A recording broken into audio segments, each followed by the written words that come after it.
Bien, hermanos, hemos estado estudiando el libro de Éxodo. Ha resultado un poquito, me explico, no quiero hacer esto extremadamente simple como quizás no debería de ser. Quiero detenerme porque el libro de Éxodo tiene muchas referencias teológicas en el Nuevo Testamento y en nuestro tiempo. Entonces no quise ser tan rasante y por eso me he detenido un poco. Así que todavía nos van a faltar quizás una o dos clases más de Éxodo, pero hasta ahora hemos visto cómo se formó el pueblo de Israel, cómo el pueblo de Israel llegó hasta Egipto, cómo pasó de ser un pueblo de apenas 70 personas y cómo se convirtió en una nación de 2 millones de personas. Vimos cómo surgió un libertador llamado Moisés, vimos la lucha que tuvo Moisés con Faraón, cómo las plagas, Dios las usó para manifestar su poder y al mismo tiempo cómo el corazón de Faraón se endureció producto de su maldad. Y vimos cómo finalmente Israel sale de Egipto, llega hasta el Mar Rojo y allí Dios hace el portento de abrir el Mar Rojo y de que ellos puedan pasar victoriosos. Y la expresión que resaltábamos la semana pasada es: no temáis, Jehová peleará por vosotros. También vimos cómo Dios siguió manteniendo el cuidado de su pueblo al pasar el Mar Rojo. Vimos cómo este pueblo empieza a mostrar una característica recursiva, es decir, una característica que es constante en los israelitas, y es que los israelitas son malagradecidos, son quejosos, son gente que un día alaban a Dios y dan gloria porque se abrió el Mar Rojo, pero al otro día están quejándose porque no tienen que comer y diciendo era preferible habernos quedado en Egipto.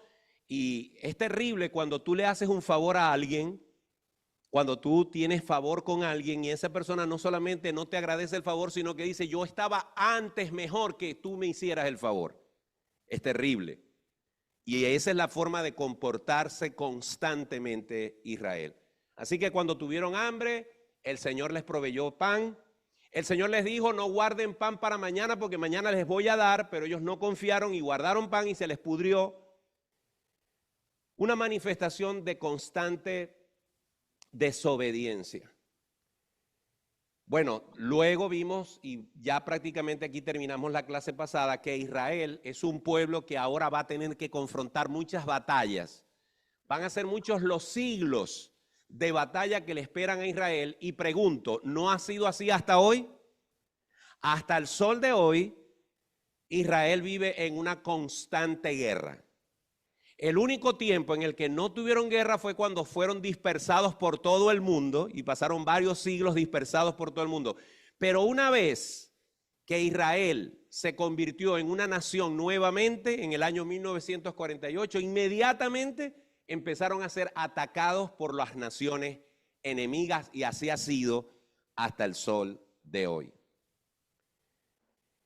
Y terminamos la clase pasada hablando de cómo Jetro trajo sabiduría a su yerno Moisés y le explicó una regla básica que sigue siendo fundamental en la administración de hoy en día: la delegación. El tomar una tarea grande y repartirla entre distintos líderes, y cada líder le reporta al líder de arriba, y así se hace más efectivo el trabajo. Prácticamente llegamos hasta la mitad porque Éxodo tiene 40 capítulos. Entonces llegamos hasta el capítulo 18. Hoy continuamos con el capítulo 19. Y en el capítulo 19 el Señor confronta a toda la nación con el monte Sinaí. El monte Sinaí se va a convertir en un sitio emblemático para la nación de Israel. Ellos van a estar 11 meses frente a ese monte y Dios trabajando con ellos, dándole leyes, dándole normas, y se van a presentar varios eventos que, por cierto, hoy no vamos a hablar, vamos a terminar exactamente antes de ese evento, que está en el capítulo 32, que es el famoso becerro de oro. ¿Quiénes aquí han visto alguna vez la película original de los 10 mandamientos del año 1956? ¿Quién la han visto? ¿No la han visto? Bueno, yo los invito a que vean esa obra de arte. La obra de arte que hicieron en Hollywood en 1956 con Charlton Heston, que fue Moisés, con Jules Reiner, que fue el faraón. No recuerdo quién era Cleopatra. ¿Alguien recuerda a la actriz de Cleopatra? ¿Ah? No, Sofía Loren no era Cleopatra. Ah, yo creo que era Elizabeth Taylor, ¿sí? ¿Sí? ¿Era Cleopatra? Bueno, por ahí van. Fue una de las obras más icónicas y más grandes de Hollywood. Creo que tiene el récord de ser la película con más extras, ¿ok? Incluso yo vine a este país en el año 77 y en California fuimos a un parque donde estaban las esclusas que se usaron para poder grabar la división del Mar Rojo. Ellos crearon un escenario, un lago ficticio, crearon unas esclusas y uno pasaba por un trencito y veía las aguas a los lados. Increíble. Así que los invito a ver esta película porque es una película muy fiel al texto bíblico y de verdad que aunque fue grabada hace ya casi 80 años, es un clásico, ¿no? Así que los invito a que busquen esa película, Los 10 Mandamientos. Casi siempre la pasan en Semana Santa, pero no tienen que esperar Semana Santa para ver. Ok. Entonces, el capítulo 19 básicamente lo que se trata es de Dios confrontando a Israel con el monte Sinaí, porque el monte Sinaí va a ser el escenario donde Dios va a estar hablando. Recordemos que Israel es un pueblo que está apenas en formación. Israel en este momento es un bebé que como nación, como pueblo, por primera vez están fuera. Recuerden, 430 años antes ellos eran 70 personas. 400 años 30 después son 2 millones de personas, pero esclavos en Egipto como nación no existían. Existían como pueblo, pero no como nación. Y Dios al sacarlos de Egipto y al ponerlos en el desierto como una nación, la mente y la forma de organizarse cambia. Por lo tanto, Israel empieza como un bebé a crecer como pueblo y como nación y necesita instrucción, y el escenario donde Dios les va a dar esas instrucciones es el monte Sinaí. Ahí Dios va a actuar con ellos, se les va a presentar, su presencia va a descender a ese lugar. Por eso ustedes van a ver en esa imagen cómo hay una especie de truenos y de relámpagos, porque es precisamente lo que pasó en ese monte cuando el Señor les habló. Muy bien, eso con respecto al capítulo 19. Luego viene el momento cumbre y es cómo Dios le muestra, le manifiesta a Moisés en ese monte los famosos 10 mandamientos. Por cierto, esa imagen que aparece allí es de Charlton Heston tomado de la película. Dios le muestra ahí en ese lugar y le da los 10 mandamientos la primera vez. Acuérdense que luego Moisés tomó esas tablas y las estrelló de una rabia que agarró con el pueblo, y luego Dios le tuvo que volver a escribir las tablas. Entonces ahí Él le da los 10 mandamientos, y ahí me quiero detener un momento, porque los 10 mandamientos es el primer marco legal, es el primer marco moral, es el primer marco espiritual que Dios le da a una nación para que sepan cómo relacionarse con Él. ¿Por qué nosotros bajamos la velocidad en una calle? Porque vemos un sign que dice 30, 35, 45, 25. Cuando vemos un sign, cuando vemos una ley, cuando vemos una norma, si somos gentes de leyes, hacemos caso a la norma, bajamos la velocidad. Cuando no hay ley, la gente hace lo que le da la gana.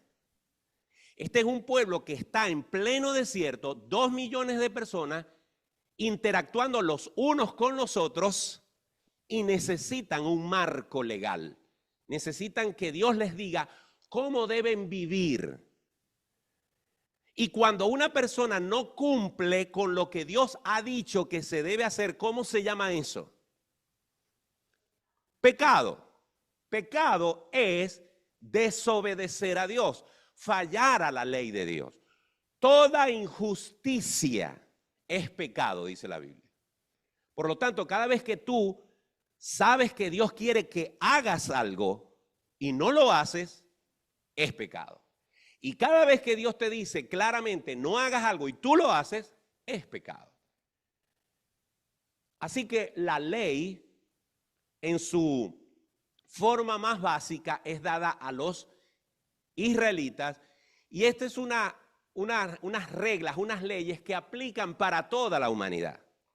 ¿Ok? Es un estándar de justicia y es una norma suprema para que tú puedas juzgar lo que está bien de lo que está mal. Vamos a analizar un poco los 10 mandamientos porque es importante hacerlo. En primer lugar, el primer mandamiento dice, no tendrás dioses ajenos delante de mí. Como cristianos evangélicos que no tenemos ídolos, decimos, no, eso lo cumplimos nosotros al pie de la letra. Pero a veces creemos que dioses ajenos son muñecos de yeso o pinturas o cosas de metal que alguien ha labrado para adorarlas. Ciertamente esos son ídolos, ciertamente esos son muñecos, ciertamente son efigies a las que la gente adora. Pero los cristianos podemos tener otros dioses ajenos a Dios. Todo aquello que tenga el primer lugar en nuestra vida y no Dios es un ídolo. Tengamos cuidado con pensar que estamos exentos de no violar este mandamiento. Adelante. Ya va, dame un segundito. Dame un micrófono. Sí, hay que hablar con micrófono porque si no los hermanos del Zoom me dicen, no se oye. Ay, adelante. No, lo que yo quería decirle, las leyes, la justicia no existían antes de los 10 mandamientos. Y después de los 10 mandamientos, e inclusive las cortes y eso, emplean casi el lenguaje de los 10 mandamientos para aplicar la ley. Como no robarás, no cometerás adulterio, no harás esto, no harás lo otro. Es decir, que antes no había ley y no había nada. Después, alguien en el Zoom tiene un micrófono abierto, tiene que cerrarlo, por favor. Después que vino los 10 mandamientos, la humanidad entera es que tiene leyes y tiene orden y tiene justicia. Es decir, que eso viene de Dios. Sin duda, sin duda. Ok, pero es importante aclarar esto. Ciertamente las leyes de los 10 mandamientos en adelante marcan un marco legal dado por el Dios mismo. De hecho, el dedo de Dios fue el que escribió los 10 mandamientos. Pero antes de darse los 10 mandamientos, Dios le dio al hombre una ley moral que ha tenido siempre. La misma ley que le dijo a Adán y a Eva que habían pecado contra Dios. La misma ley que operó en el corazón de Caín cuando supo que había matado a su hermano y se hizo el loco y se hizo el que no sabía dónde estaba. Y la maldad de los hombres creció porque precisamente había una ley moral que estaba siendo violada. Es decir, una de las cosas que nos distingue de los animales es que nosotros desde el principio, cuando fuimos creados con una conciencia donde sabemos que está bien y que está mal. Entonces, lo único que hacen los 10 mandamientos es formalizar la voluntad de Dios expresa sobre algunos aspectos que son fundamentales. Entonces, fíjense que el primer mandamiento es, no tendrás dioses ajenos delante de mí.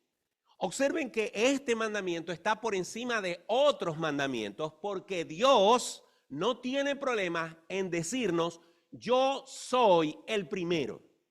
Y Jesús lo dijo. El que tenga o el que ame más al padre, a la madre, a los hijos o a cualquier otra cosa que a mí, no es digno de ser mi discípulo. Dios es un Dios celoso que quiere, porque a Él le da la gana, porque Él es soberano, porque Él es el creador de todas las cosas, que Él sea el primero en nuestra vida.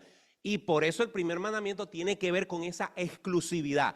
No tengas, no adores, no te inclines, no pongas en el trono de tu corazón donde debo estar yo sentado a otro que no sea yo. En segundo lugar, dice, no te harás imagen. Esto está relacionado con lo anterior. No te harás imagen ni ninguna semejanza de lo que está arriba en el cielo, ni abajo en la tierra, ni en las aguas debajo de la tierra.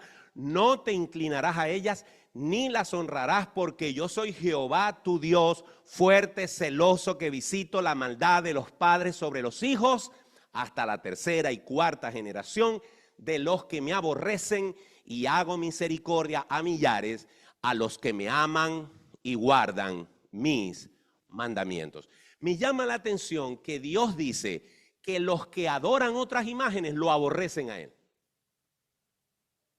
¿Se da cuenta de eso? Cuando usted o alguien adora o tiene ídolos, está diciéndole a Dios, yo te aborrezco. Yo prefiero un pedazo de yeso que a ti. Yo prefiero un pedazo de metal que a ti. Yo prefiero una pintura que a ti. Y ojo, cuidado, porque no siempre son imágenes religiosas. Se ha filtrado dentro de la comunidad cristiana cosas que tienen que ver con la nueva era, cosas que tienen que ver con el Feng Shui. Hay cristianos que aunque no lo hagan en forma directa, siempre están echándole un ojito al horóscopo. Hay cristianos que cuando van a un restaurante chino y le dan la galleta de la suerte, la abren a ver qué dice la galleta. Cuidado. Hay cristianos que llevan plumitas en el retrovisor del carro o un gatico con una manito así para que les traiga dinero. Cuidado. Hay cristianos que abren la Biblia en el Salmo 23 en la sala de su casa para que no entren los malos espíritus y el Señor los guarde. Cuidado. Todas esas cosas relacionadas con lo místico, con lo esotérico, con lo cabalístico, es algo que deshonra a Dios. Nuestra confianza está puesta en el Dios invisible, en el Dios todopoderoso. No necesitamos ninguna imagen, no necesitamos ninguna cosa para sentirnos protegidos, ni algo puesto aquí, ni algo detrás de la puerta, ni algo en el retrovisor, ni la cama mirando para acá o para allá, porque las energías, cuidado, porque no siempre es un altar con una virgen y un velón prendido. Son otras manifestaciones de idolatría. Dios es un Dios que no quiere que tengamos confianza en nada físico ni material que lo represente a Él. Y nosotros en nuestra mentalidad católica creemos que Dios es un viejito de faldas, de barba y medio calvo, con un Jesucristo al lado y una palomita atrás, porque nos acostumbramos a ver a la Trinidad así. Y la Biblia dice, no hagáis imagen de nada ni de nadie que esté arriba en los cielos. Por eso a mí ni siquiera me gusta imaginarme a Dios. Sé que Él existe, pero procuro que ni en mi mente yo me lo trate de dibujar, porque no soy quien yo para pensar cómo es el Dios de los cielos. Tengamos cuidado con eso, porque a veces caemos en esas corrientes. Y decía que Dios con la idolatría es implacable. Romanos capítulo 1, versículo 18 en adelante dice que la justicia de Dios se revela, la ira de Dios se revela desde los cielos contra la impiedad de los hombres, porque los hombres prefirieron cambiar la gloria del Dios invisible por cuadrúpedos, por reptiles, por imágenes. De hecho, vamos a ver que este mandamiento Dios se los da a ellos y fresquecito el mandamiento, ellos se hicieron un becerro. Porque el hombre necesita cosas físicas. El hombre necesita tocar. Y si no toca, no cree. Por eso Tomás dijo, si no veo, no creo. Cuidado, hermano, de poner nuestra confianza en cosas materiales. Porque la ira de Dios se manifiesta de forma increíble e implacable cuando lo cambiamos por otra persona. Y no es casualidad, que los países más idólatras del mundo son los que viven en la peor pobreza y maldición. Vaya a la isla de República Dominicana y de Haití, la misma isla. Y no estoy diciendo que en República Dominicana no hay idolatría, pero cuando usted ve lo que hay en Haití, la brujería, la hechicería, en los niveles más altos, el canibalismo, el practicar las cosas más oscuras, usted se da cuenta cómo vive la pobreza, cómo los terremotos y cómo las desgracias naturales se manifiestan en Haití, mucho menos que en República Dominicana. India. En India hay millones y millones y millones de dioses. ¿Y cómo es India? Imagínense que India es tan pobre, en la misma capital de Nueva Delhi. Escuchen esto, no lo he dicho yo, está en internet, lo pueden buscar. Que los aviones que aterrizan en Nueva Delhi, los aviones que están sellados, antes de aterrizar se siente el mal olor de la ciudad dentro del avión. Porque son calles llenas de pudrición, de pobreza, donde los animales como las vacas son dioses y hay excrementos de vaca por todas partes. Así que toda Latinoamérica es un desastre porque ha sido un continente idólatra. Mientras que los países cristianos, o por lo menos que se formaron en la Reforma, toda Europa, los Estados Unidos, Canadá y cualquier otro país que haya tenido fundamentos donde la idolatría no imperaba, son países desarrollados. Son países que han avanzado. Hoy en día se han apartado, pero Inglaterra, los Estados Unidos, Francia, todos esos países de Europa, Holanda, etcétera, son países avanzados porque la idolatría no es parte de su cultura. Muy bien, eso es para que veamos lo grave que es la idolatría. Seguimos con otro mandamiento que tiene que ver con Dios. No tomarás el nombre de Jehová tu Dios en vano, porque no dará por inocente Jehová al que tomare su nombre en vano. Hermanos, miren, tomar el nombre de Dios en vano es tratar el nombre de Dios con ligereza. Yo tengo algunos familiares que cuando pasa algo así raro, una expresión común es Dios. Terrible. Hasta la expresión Dios mío deberíamos de usarla con un poquito de cuidado, porque a veces lo hacemos con ligereza. El nombre de Dios es un nombre precioso, santo, que debe ser, si lo vamos a traer en nuestra boca, en todo caso para exaltar su nombre y no para usarlo con ligereza y mucho menos para jurar en su nombre.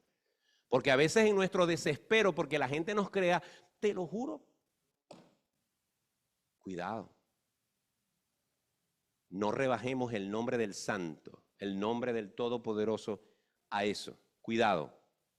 Y por último, y digo por último porque los primeros 4 mandamientos tienen que ver es con Dios. Dice, acuérdate del día de reposo para santificarlo. 6 días trabajarás y harás toda tu obra, mas el 7º día es de reposo para Jehová tu Dios. No hagas en él obra alguna, tú, ni tu hijo, ni tu hija, ni tu siervo, ni tu criada, ni tu bestia, ni tu extranjero que está dentro de tus puertas, porque en 6 días hizo Jehová los cielos y la tierra, el mar y todas las cosas que en ellos hay, y reposó en el 7º día. Por tanto, Jehová bendijo el día de reposo y lo santificó. Bueno, aquí me voy a detener un poquito para explicar algo. Quizás no con la profundidad que merece, porque realmente no estamos hablando de ese tema, pero tampoco le quiero pasar así por encima. El día de reposo al que se refiere aquí la Escritura es el sábado, el Sabbat. el Sabbat es el día al que se refiere aquí. Usted va a conseguir que en su Biblia casi siempre cuando dice día de reposo hay un asterisco y abajo dice aquí equivale a sábado. Porque casi siempre cuando se está refiriendo en el texto bíblico, ya sea en el Antiguo o en el Nuevo Testamento, al día de reposo se está refiriendo al Sabbat. Esto ha traído una discusión desde hace muchos años. Si guardar el Sabbat es parte de los mandamientos, ¿por qué los cristianos no lo guardamos? ¿Por qué los cristianos trabajamos si tenemos que trabajar? ¿Por qué no nos reunimos el sábado, sino que nos reunimos el domingo? Y de allí es que hay grupos paraevangélicos, grupos que han salido de la iglesia cristiana, como los adventistas del séptimo día, que dicen que el día del Señor es el sábado. Incluso van más allá y dicen, tú puedes creer en Cristo, tú puedes creer que Jesucristo es tu Señor y Salvador, pudiste haber puesto tu fe en Jesucristo, pero si no guardas el sábado no eres salvo. Ahí es donde se presenta el problema.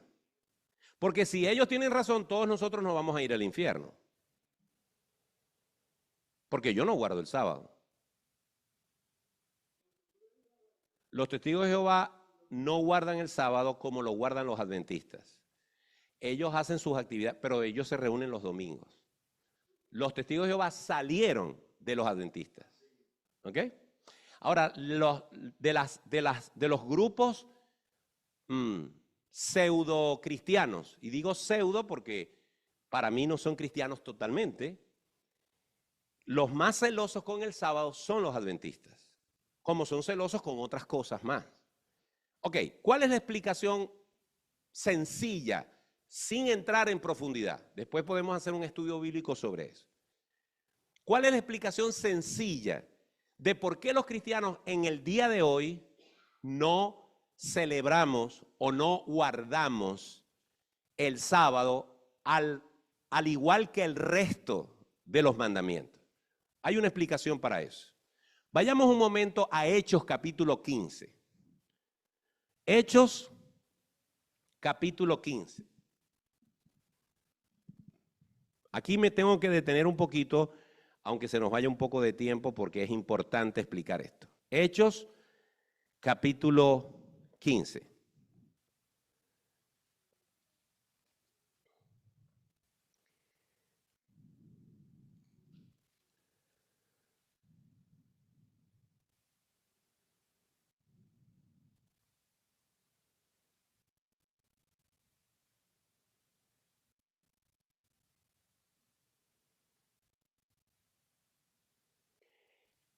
Los ubico en el contexto para que entiendan lo que vamos a leer.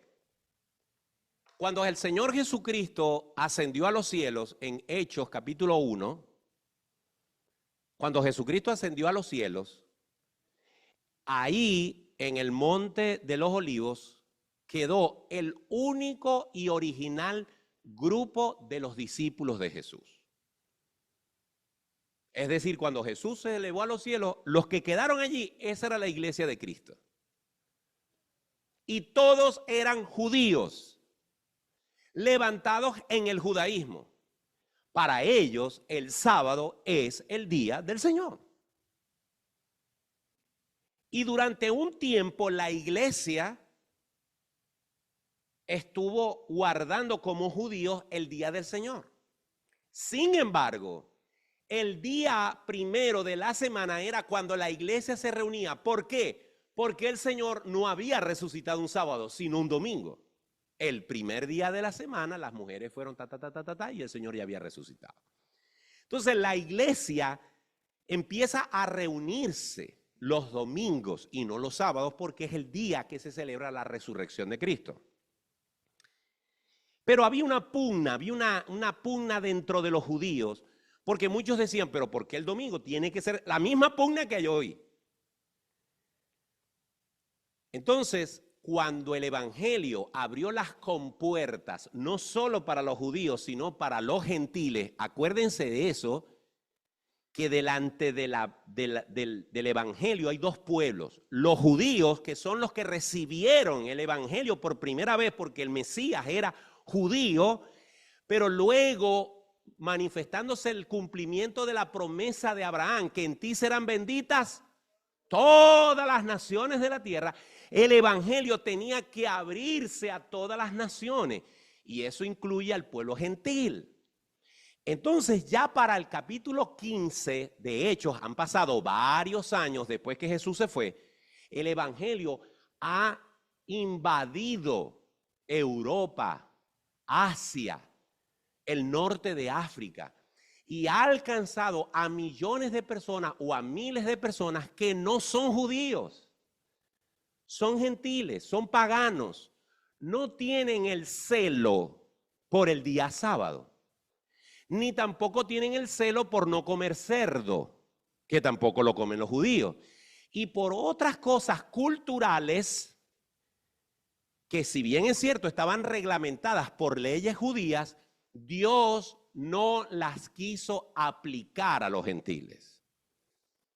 Como había esa pugna, se hizo en Jerusalén un concilio entre los líderes de la iglesia y discutieron, los de Jacobo, los de Pedro, los de Pablo, etcétera, ¿qué vamos a hacer?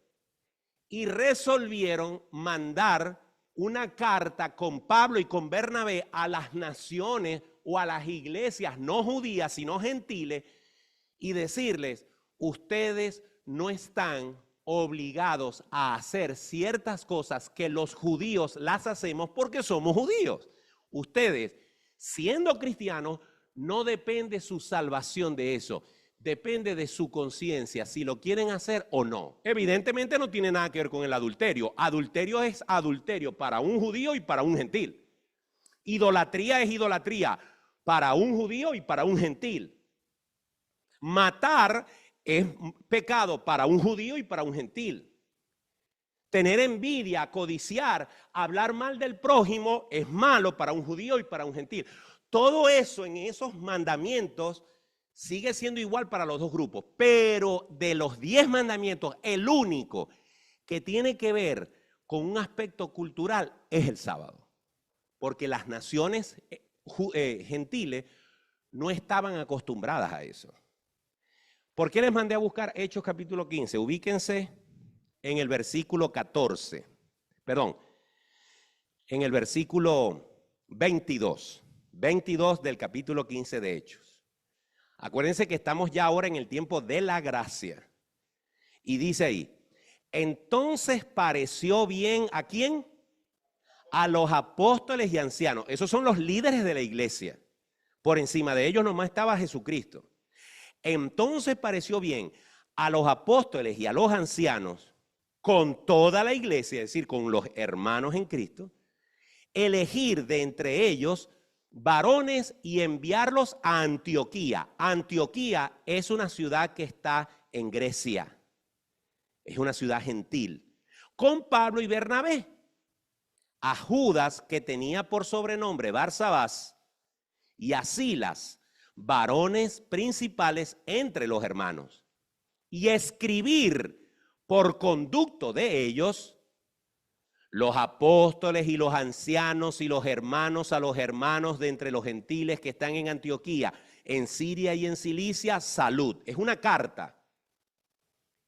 Por cuanto hemos oído que algunos que han salido de nosotros, a los cuales no dimos orden, os han inquietado con palabras perturbando vuestras almas, mandando circuncidaros y guardar la ley, nos ha parecido bien, habiendo llegado a un acuerdo, elegir varones y enviarlos a vosotros con nuestros amados Bernabé y Pablo, hombres que han expuesto su vida por el nombre de nuestro Señor Jesucristo. Así que enviamos a Judas y a Silas, los cuales también de palabra os harán saber lo mismo, porque ha parecido bien ¿a quién? ¿A quién? Al Espíritu Santo. Ellos están hablando en nombre del Espíritu Santo, porque ha parecido bien al Espíritu Santo y no a nosotros. Es decir, lo que nosotros pensemos no importa, es lo que diga el Espíritu Santo. No imponeros ninguna carga más que estas cosas necesarias. 2 puntos. ¿Cuáles cargas? Que os abstengáis de lo sacrificado a ídolos, de sangre, de ahogado y de fornicación, de las cuales cosas si os guardareis, bien haréis. Pasadlo bien. Podríamos decir que esta es la carta universal de la iglesia de Jerusalén al resto de las iglesias en el mundo. Una instrucción muy sencilla. El evangelio del Señor Jesucristo no está circunscrito, no está dominado, no está condicionado si te circuncidas o no. Para un judío no circuncidarse es inaceptable. De hecho, a un varón judío lo circuncidan al 8º día. Creo que esa fiesta o celebración se llama Mishvah, algo así. ¿No? Mishvah es a los 13. No sé cómo se llama la circuncisión del bebé a los 8 días. Eso es un tiro al piso. Si es judío, lo van a circuncidar. ¿Por qué? Porque para ellos es señal del pacto de Dios con Abraham. Pero un gentil no tenía por qué circuncidarse. Todos saben aquí qué es circuncidarse, ¿verdad? Quitar el prepucio del pene del hombre. Creo que no hay problema con decir eso. Muy bien. Entonces, ¿qué estaba pasando? Que alguna gente cristiana judía, cristianos de Jerusalén, iban por el mundo diciendo, ok, ¿ya aceptaste a Cristo? Sí, bueno, tenéis que circuncidarte también. Tenéis que guardar el sábado, tenéis que celebrar esto, tenéis que vestirte así, no podéis comer cerdo. Y empezaron a sumarle a la obra de Cristo cosas para condicionar la salvación. Yo lo dije en el sermón el domingo, que hay gente que está perturbando, que está añadiéndole a la obra de Cristo cosas cuando lo que Cristo hizo en la cruz es perfecto y suficiente. Entonces, volviendo al tema del sábado. El tema del sábado es la única excepción de los mandamientos bíblicos, de los 10 mandamientos, que fue abolido, que no es obligatorio hacerlo para la iglesia de Cristo.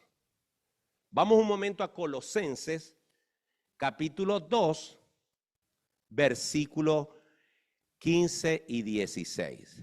Colosenses, capítulo 2,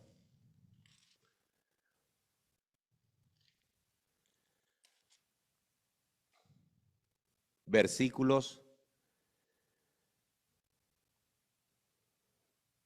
16, y 17. Precisamente después del versículo que leí el domingo en el sermón. Colosenses 2, 16 y 17 dice, por tanto, nadie os juzgue en comida o en bebida, o en cuanto a días de fiesta, luna nueva o días de reposo. Aquí equivale a sábado. Nadie en este tiempo, bajo la gracia de Cristo, te puede juzgar porque guardaste el sábado o no, porque trabajaste el sábado o no. Porque el Señor es Señor del día de reposo. No el sábado es Señor de Jesucristo. Él es el Señor del día de reposo. De hecho, Jesús en su ministerio sanaba gente en sábado y los fariseos lo querían matar. Y él decía, ¿quién de ustedes, cuerda de hipócrita, se le cae una ovejita el sábado en una zanja y la van a dejar morir ahí? Van y la sacan.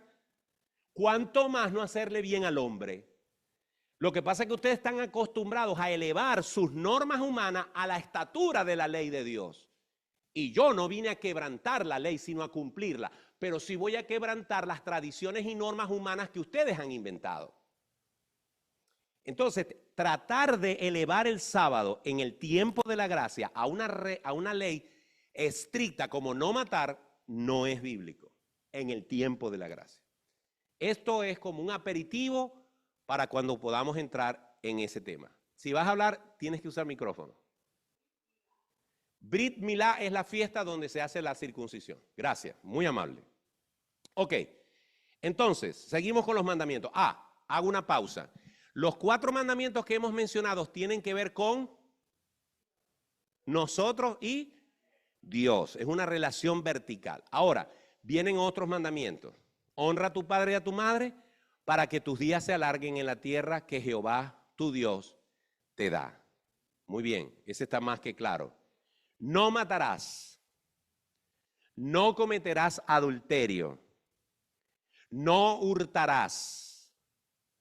No hablarás contra tu prójimo falso testimonio.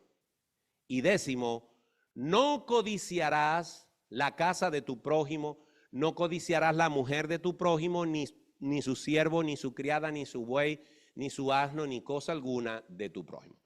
Me llama la atención que para mí, de alguna manera, el 10º mandamiento le da un énfasis a los anteriores, no solamente en el hecho material. Cuando el mandamiento dice no matarás, se está refiriendo a no matar materialmente a alguien. Pero ¿qué dijo Jesús? Se os dijo no matarás, pero yo digo que cualquiera que odie a su hermano ya es un asesino. Se os dijo no adulterarás, no fornicarás, pero yo digo que cualquiera que mire a una mujer para codiciarla ya fornicó. Bueno, no hubo que esperar a Jesús. El verso 10 dice, no codiciarás. ¿Y dónde se codicia? El 10º no hubo que esperar a Jesús. En el 10º dice, no codiciarás. Y muchas veces en nuestra codicia matamos a alguien, envidiamos, hacemos juicios. Así que todos estos mandamientos del 5 al 10 tienen que ver ¿con quién? Con nuestro prójimo. ¿Y por qué hago mención de eso? Porque me gusta comparar estos mandamientos verticales y horizontales con la cruz de Cristo. La cruz de Cristo es un símbolo o una representación gráfica de que nosotros necesitamos tener una relación personal con Dios. Pero si tenemos una relación personal con Dios, eso debería de traer como consecuencia una relación horizontal bien con nuestro prójimo. Es más, cuando vamos al Padre Nuestro, el Señor dice, y perdónanos nuestras deudas, así como. ¿Qué quiere decir así como? Igualmente. Es más, si yo te digo, yo te voy a dar $100, ¿verdad? Si yo te doy $100, yo quiero que tú en la misma medida me des a mí otros $100 y quedamos en paz. Pero si yo te doy $100 y tú me das 20, entonces no es pareja la cosa. Por lo tanto, cuando yo digo, así como yo perdono a los que me ofenden, la pregunta es, ¿en verdad has perdonado? ¿En verdad quieres que Dios te perdone como tú has perdonado?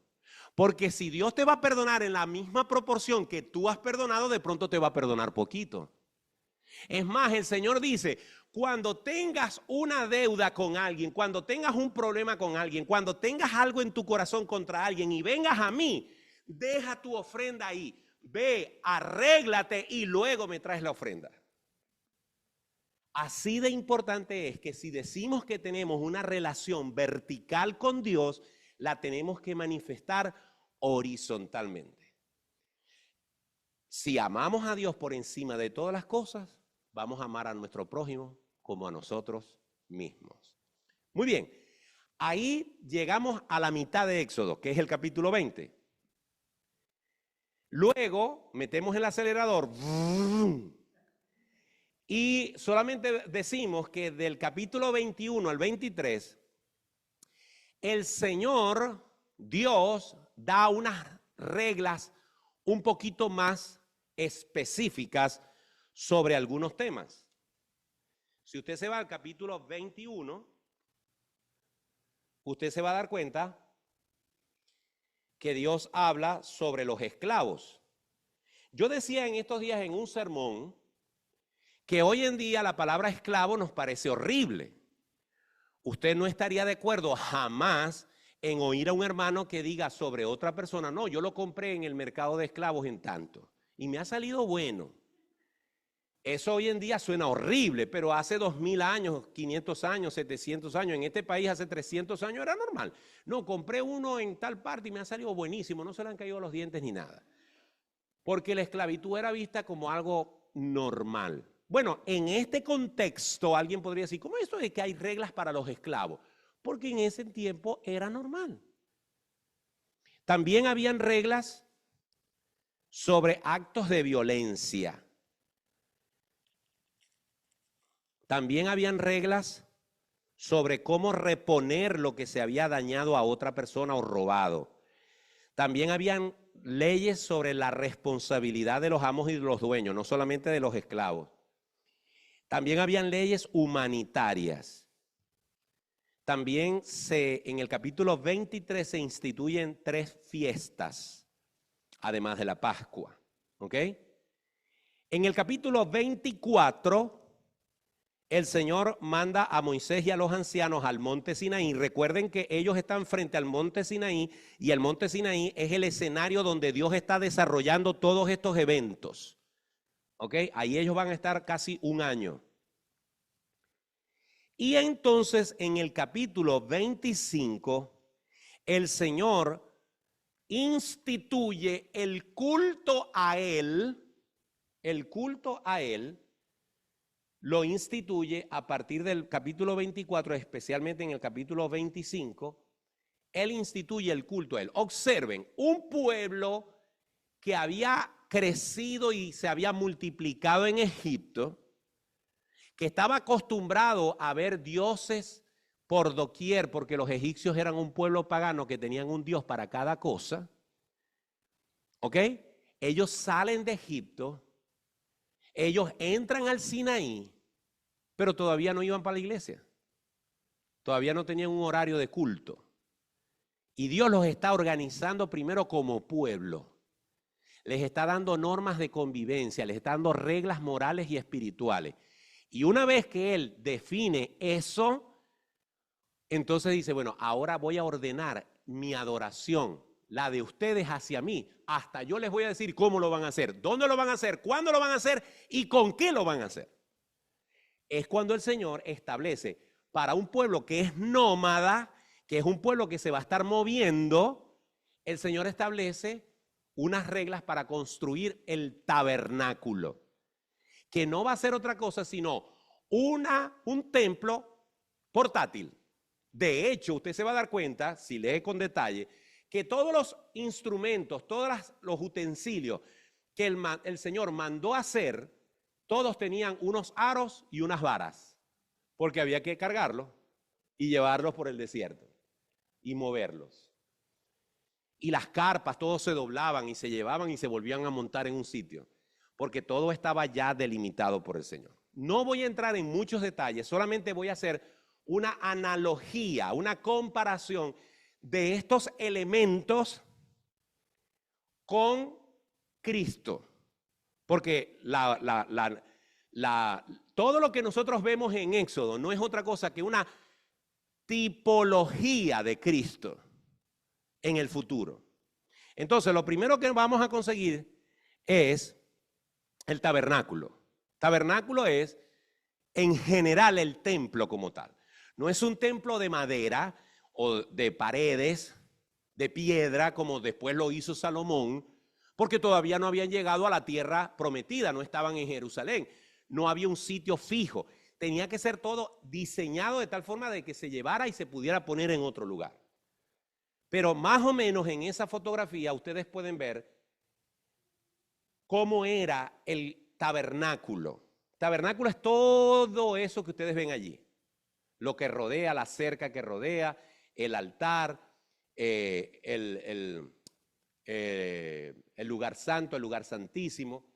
Observen que al final del tabernáculo hay una columna de fuego, que es la presencia del Señor, bajando a consumir el sacrificio que se ponía en el lugar santísimo. ¿Ok? ¿Qué había dentro del tabernáculo? Bueno, primero los voy a llevar a la última lámina, que es esta que está aquí. Si ustedes ven esa lámina, van a ver que la parte final del lado izquierdo de la lámina, ese lugar se llama el lugar santísimo. Está dividido del resto por un velo espeso, de una tela específica, de un color específico y unas medidas específicas para que no pueda pasar absolutamente nada de allá hacia acá y de aquí hacia allá. Dentro del lugar santísimo estaba el arca del pacto. Ahorita voy a explicar eso. El arca del pacto. Del lado derecho del velo encontramos un área intermedia que se llama lugar santo. ¿Qué diferenciaba? ¿Por qué a uno se le llama lugar santo y a otro lugar santísimo? ¿Alguien sabe por qué? ¿O qué pasaba en el lugar santísimo que no pasaba en el lugar santo? La Shekinah de Jehová, ¿verdad? La presencia de Dios descendía en esa área. En esa área. Si el sacerdote, que era el único autorizado para entrar allí, entraba en condiciones ajenas a lo que Dios había ordenado, moría en el acto. Y ahorita vamos a explicar un poquito más de eso. Ahora, en el lugar santo, que es un lugar intermedio, no significa que ahí podían formar una rochela. Casi siempre en las iglesias la gente no se puede subir. Antes, hoy en día no, pero antes era así. No, fulanita vino en pantalones, no se puede subir al púlpito. Pero ahí sí, ahí sí, pero en el púlpito no. O sea, el pantalón está bien allá, pero aquí no. O sea, o no está bien aquí, ni en el carro, ni en la casa, o no está bien en ninguna parte. ¿Ok? Muy bien. Lo que quiero decir es que en el tiempo de la gracia estas limitaciones no existían. ¿Ok? O no existe. Pero el lugar santo era un lugar donde estaban otros elementos. Por ejemplo, estaba el altar del incienso, estaba el candelabro de los 7 brazos de oro puro y estaba la mesa de los panes de la proposición. Eso era lo que podríamos decir lugar santo y lugar santísimo, que tenía que ver con el tabernáculo. Luego, fuera de esa tienda, estaba una fuente donde se utilizaba el agua que estaba allí para purificarse, y estaba el altar de bronce. Llévame al lugar santo, al altar de bronce, donde tu rostro quiero ver. Ok, estábamos cantando esa canción estos días. Muy bien, el altar de bronce. Ya vamos a explicar cada una de esas cosas. Y evidentemente estaba la puerta del tabernáculo. Todo eso era instruido por Dios, no era un invento de Moisés. Todo eso son instrucciones específicas. Dios le dice cómo va a ser cada cosa, de qué medida, de qué material, etcétera, etcétera. A veces cuando nos toca leer la Biblia en un año, pasar por ahí es un poco fastidioso. Porque uno llega y tanto, y una codo, y 2 codos, y 3 codos, y por tanto, y uno siente que está trabajando como un handyman, ¿verdad? Como un contractor. Muy bien. Ahora regresemos para ver en detalle lo que hay en cada uno, o lo que son cada una de esas cosas. Ya dijimos que este es el tabernáculo. Entonces, en el lugar santísimo está el arca del pacto. Los que vieron alguna vez Indiana Jones saben que una de las películas de Indiana Jones tiene que ver con el arca perdida. ¿Ok?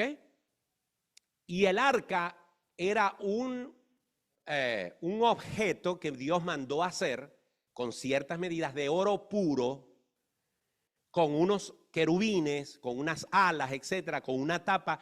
Y esa tapa es la parte más importante del arca. Esa tapa se llama el propiciatorio. Ustedes nunca han oído que en la Biblia dice: sé propicio a mí, Señor. Sea a mí propicio, a mí pecador. Porque en este caso la propiciación es algo que Dios hace a favor de mí, sin merecerlo. Lo que llamamos la gracia. Entonces, este objeto diseñado por Dios con lujo de detalles Es una tipología de lo que va a representar la justificación en Cristo Jesús. ¿Por qué? Porque en el propiciatorio, arriba de esos serafines, se rociaba sangre de los sacrificios. El sacerdote entraba a ese lugar santísimo, rociaba sangre en un acto de fe, en un acto que el mismo Dios había ordenado con lujo de detalles. Toda la liturgia la ordenó Dios. Dios dijo, me lo vas a hacer así y así y así y asado. ¿Por qué? Porque Dios, por medio de ese acto, tapaba, cubría los pecados del pueblo. ¿Por qué Dios lo hacía así? No sé. Esa es su forma de actuar. Esa es su forma de relacionarse. Pero es una tipología de lo que va a ser Cristo, con la diferencia de que Cristo no tapa los pecados, sino que Cristo los quita. Amén. Amén o ayayay, como dice. La gran diferencia entre la redención de Cristo y la expiación del Antiguo Testamento es que los pecados en el Antiguo Testamento se tapaban. No es lo mismo meter la basura debajo de la alfombra que sacarla y botarla. Jesucristo es el único que puede hacer eso porque Él es Dios, pero también es hombre. Y la Biblia dice que así como el pecado entró por un hombre, es necesario que la redención del hombre entre por un hombre. Por lo tanto, matar un cordero, aunque fuera perfecto, no era suficiente. Era una tipología de lo que iba a ser el Señor Jesucristo. ¿Ok? Entonces, el arca del pacto era de oro puro y estaba al final. Para entrar allí había que estar en unas condiciones espirituales, físicas, morales excelentes para que Dios no consumiera a quien entrara ahí. Y eso es lo que hace Cristo. Cuando yo vengo a los pies de Cristo, Él me hace perfecto delante de su presencia, aunque yo siga siendo un pecador. El tiempo, rapidito, 5 minutos y nos vamos. Otro elemento que estaba en el lugar santo eran los panes de la preposición. Por cierto, David comió de los panes de la preposición, cosa que no debió haber hecho, pero en un momento de hambre accedieron a ese pan. Ese pan representa a Jesucristo como el pan de vida. Ese pan no estaba ahí para comérselo, ese pan estaba ahí para hacer una ceremonia. Pero ese pan representa el pan de vida que es Jesucristo. También está un candelero de oro que Dios mandó a hacer con medidas específicas y un diseño específico. Representa a Jesús, que es la luz del mundo. También estaba el altar del incienso. Ese altar del incienso estaba inmediatamente antes del lugar santísimo y representa a un Jesucristo que intercede por nosotros delante del Padre Celestial y el Espíritu Santo con gemidos indecibles. Él es olor grato delante del Padre. Y también estaba una fuente de bronce donde los sacerdotes se lavaban, pero también esa agua es representación del agua viva, que es Jesucristo. Y dijo, el que de mí beba jamás tendrá sed. Y por último, entrando, fíjense, ahí está, entrando al tabernáculo, estaba eso que está allí, que es el altar de bronce, que viene a representar el sacrificio de Cristo en la cruz. Viene a representar la cruz de Cristo, porque sobre ese altar era que se colocaban los machos cabríos, los corderos, etcétera, y ahí era que se sacrificaban. Entonces representan el acto del sacrificio del Señor Jesucristo. Bueno, por último, hemos hablado de el templo, que era el tabernáculo, ¿verdad? Pero también había vestiduras para los sacerdotes, para los que iban a celebrar la adoración. No puedo entrar en detalle. Recuerden que yo siempre digo que esto yo se los puedo pasar por PDF si lo quieren. Pero cada objeto que Dios ordenaba tiene una base bíblica. Lo que quiero resaltar son las granadas y campanillas que están en el borde de la vestidura. Aquí abajo le ponían unas campanitas que sonaban. Él iba caminando y eran ¿Saben por qué? Porque el sumo sacerdote entraba al lugar santísimo. ¡Plin, plin, plin, plin, plin!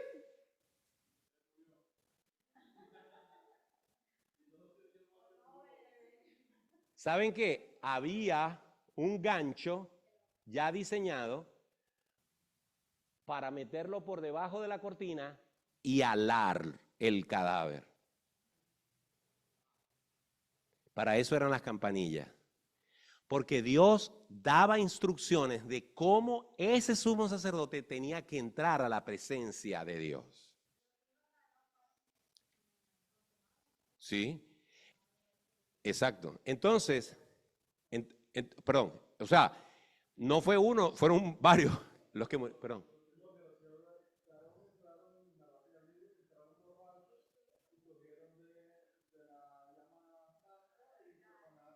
Sí, sí, o sea, ellos lo hicieron en extremo. Sí, pero lo interesante de esto es toda la simbología que hay detrás de esto. Por eso es que el apóstol, bueno, el apóstol no, porque eso está en Hebreos y no se sabe quién es el autor de Hebreos. Pero en Hebreos dice, entremos pues, ¿qué? ¿Cómo? Confiadamente, porque ustedes ¿cómo creían que entraba este señor? ¿Estaré lo suficientemente limpio? ¿Estaré lo suficientemente?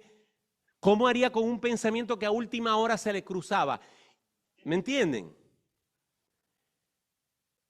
Yo creo que todos entraban con algo de temor porque no había forma de saber si estaban cumpliendo el estándar. Y eso me recuerda que en Cristo Jesús yo puedo entrar confiadamente porque ya Cristo pagó por mí. Como lo dije el domingo, los pecados que yo no he cometido mañana, ya el Cristo los perdonó. Y los que no he cometido dentro de 20 años, si Dios me da 20 años más, ya Cristo los perdonó. Porque la obra de Cristo es perfecta. Ya no necesito campanita. ¿Perdón? Por supuesto, si yo tengo el Espíritu Santo, Primera de Juan me dice, si confesamos nuestros pecados y nos apartamos, Dios es fiel y justo para perdonar nuestros pecados y limpiarnos de toda maldad. Recuerden que cuando el Señor Jesucristo, cuando una persona venía a una casa, se lavaba los pies, no se bañaba todo. Un cristiano ya ha sido justificado por Cristo, pero en su transitar en la vida cristiana evidentemente va a pecar.